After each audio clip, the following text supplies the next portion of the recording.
Olá pessoal, vou gravar esse vídeo aqui.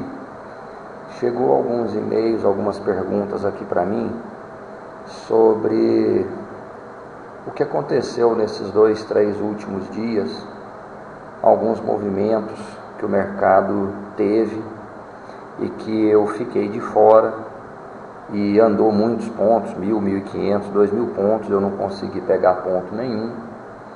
E eu resolvi então fazer esse vídeo aqui só para a gente tirar algumas dúvidas de como é que seria o setup que eu opero. A primeira coisa é o seguinte, pessoal, a gente tem que pôr uma coisa na cabeça que é impossível você conseguir operar todas as horas, pegar todos os movimentos, isso daí não tem jeito. O que a gente tem que ter na cabeça é, eu tenho um objetivo, eu me programo para poder saber se o meu setup me atinge aquele objetivo. É isso que é importante. Eu não sou obrigado a operar todas as horas, eu não sou obrigado a pegar todos os pontos que o índice me dá.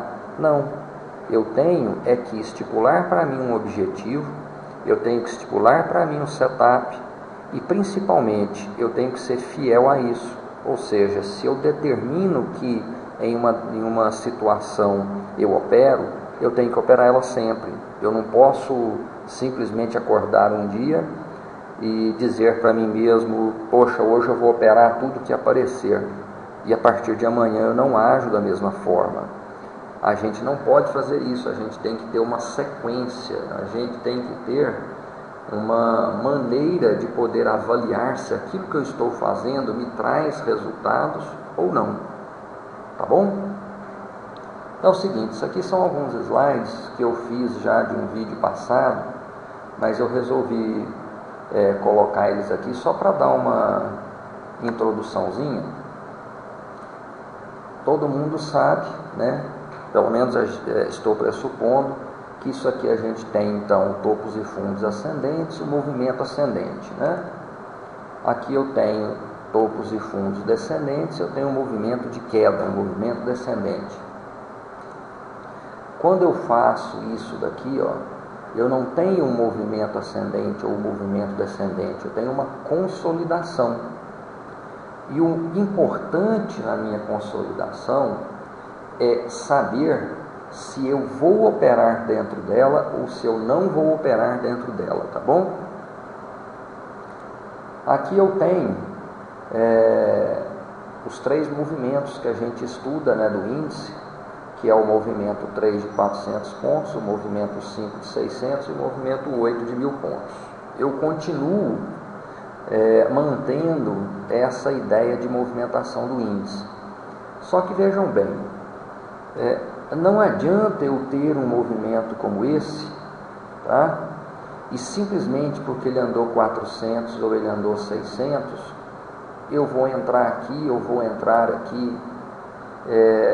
Não é essa maneira como eu vejo que a gente tem que agir, tá bom? O que eu procuro avaliar quando eu pego um movimento desse daqui?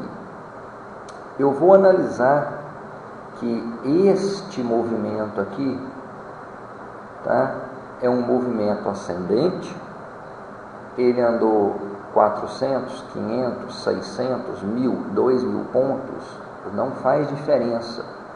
O que eu tenho que guardar é que o primeiro movimento, o movimento menor, aonde eu vou buscar uma inversão de movimento, é 400 pontos, tá certo? Mas se eu tenho essa movimentação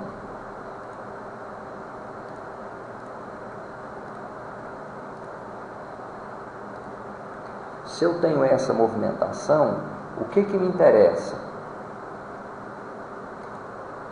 Eu vou traçar o fibo, veja bem, eu estou no movimento ascendente. Quando ele anda aqui 600, 1.000 pontos, 400 pontos, eu imagino que aqui, eu espero que aqui seja um ponto de inversão. Então eu estou falando no momento, naquele primeiro fator que a gente avalia se eu vou ter uma entrada ou não. Então o que acontece? Aqui, certo? Eu vou buscar o meu ponto de entrada. Quando eu não dou conta de entrar aqui, e aí a gente fala assim, poxa, ele subiu, eu não peguei, ele caiu, eu não peguei. A partir de onde me interessa, então, pensar numa nova entrada? O que eu faço, gente? Eu não reparo somente 400, 600 e 1000. Eu traço Fibonacci e vou avaliar que essas duas linhas que eu acabei de traçar azuis me representam 38% do movimento, 61,2% do movimento. Se por um acaso este ponto aqui dá um desses três movimentos e também bate os 61,8% do movimento anterior, é o meu momento de entrada. Não é porque ele somente andou 400, 600 e 1000 que eu procuro uma entrada. Ou seja, eu procuro ver se além desses movimentos, se ele também cumpriu 61,8% do movimento. Esta é a hora que me interessa achar o meu ponto de entrada. Correto? Feito isso, o que eu busco? Eu busco isso daqui, um inside candle que esteja posicionado naquele lugar que a gente viu anteriormente. Ou seja, eu quero isso daqui, tá? Nos meus topos e nos meus fundos. Só que aqui ou aqui me interessa não só tamanho de movimento, mas que ele tenha completado pelo menos 61,8% do movimento. Tá bom? Então, nós vamos avaliar o que aconteceu nesses 2 últimos dias aqui, ó.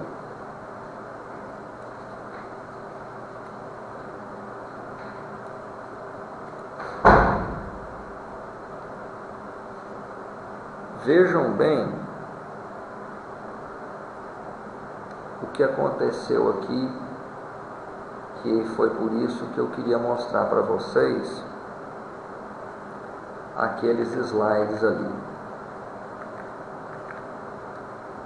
Um pouquinho de paciência, a gente consegue colocar esse gráfico aqui para a gente ver. Isto. Veja bem qual foi a pergunta. Todo esse movimento, infelizmente, eu fiquei de fora. Por que eu fiquei de fora? Porque, vejam, ele vem fazendo um movimento ascendente. Como eu opero, eu vejo que se ele fez um movimento ascendente ou se ele fez um movimento descendente, ou eu pego ele no começo, ou eu pego ele se ele retornar 61,8% do movimento. Eu não pego ele andando no meio do caminho. Então isso daqui para mim é um movimento altista, e mesmo que aqui eu pudesse ter uma entrada, eu estaria de fora. Por quê? Porque nesse ponto eu espero que ele faça o quê? Uma correção de movimento. Tá bom? Deixa eu fazer ele crescer aqui um pouquinho aqui.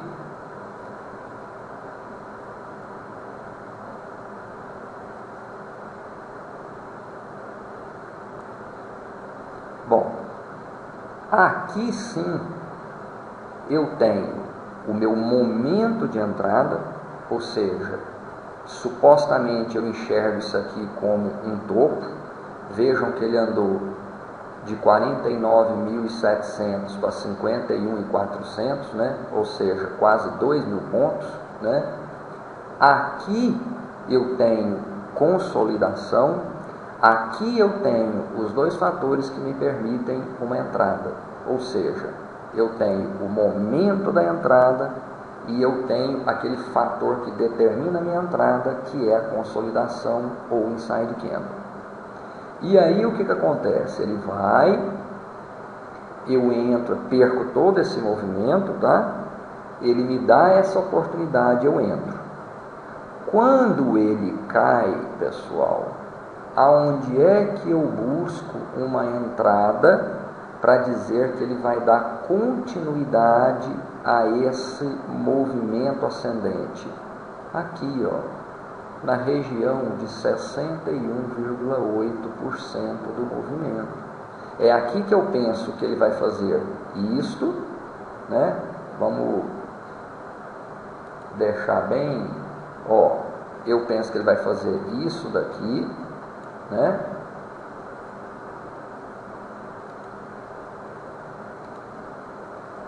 Eu penso que ele vai fazer esse movimento, aí ele faz esse movimento, corrige aqui no 61,8 para dar continuidade no movimento. Aí o que acontece?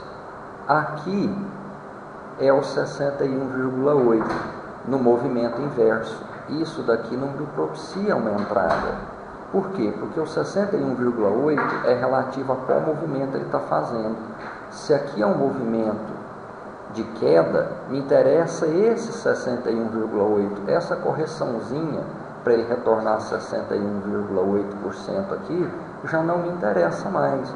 A relação do 61,8, ela é proporcional ao movimento que ele fez, tá?